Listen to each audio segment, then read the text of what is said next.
Last question as we run out of time. Obviously, there's a lot of conversation about Panama in the news. Can you talk about the Chinese influence in the Panama Canal, what Americans should know? Well, let me tell you, I actually didn't print a lot of, things to read like verbatim here, but there's one that I thought was interesting that I wanted to share, and I'm not going to put it out there for everybody, but the whole thing, but maybe I'll submit it for the record. But I just went through, and this thing with Panama and the canal is not new. I visited there, I think it was 2016. I think I've consistently seen people express concern about it, and it's encapsulated here in quote after quote. Let me tell you, the former U.S. ambassador who served under President Obama said, "The Chinese see in Panama what we saw in Panama throughout the 20th century, a maritime and aviation logistics hub." Just immediate past head of U.S. Southern Command, General Laura Richardson, said, "I was just in Panama about a month ago and flying along the Panama Canal and looking at the state-owned enterprises from the People's Republic of China on each side of the Panama Canal. They look like civilian companies or state-owned enterprises that could be used for dual use and could be quickly changed over to a military capability."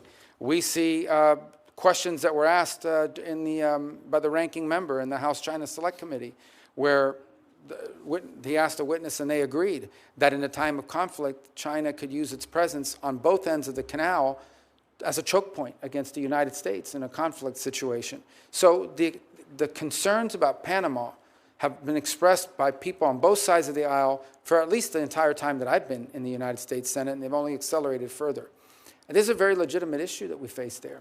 And I think I'm not prepared to answer this question because I haven't looked at the legal research behind it yet, but I'm compelled to suspect that an argument could be made that the terms under which that canal were turned over have been violated, because while technically sovereignty over the canal has not been turned over to a foreign power, in reality, a foreign power today possesses, through their companies, which we know are not independent, the ability to turn the canal into a choke point in a moment of conflict, and that is a direct threat to the national interest and security of the United States, and it's particularly galling given the fact that we paid for it and that 5,000 Americans died making it. That said, Panama is a great partner on a lot of other issues, and I hope we can resolve this issue of the canal and of its security, and also continue to work with them cooperatively on a host of issues we share in common, including what to do with migration. Senator, I'm out of time. Thank you so much.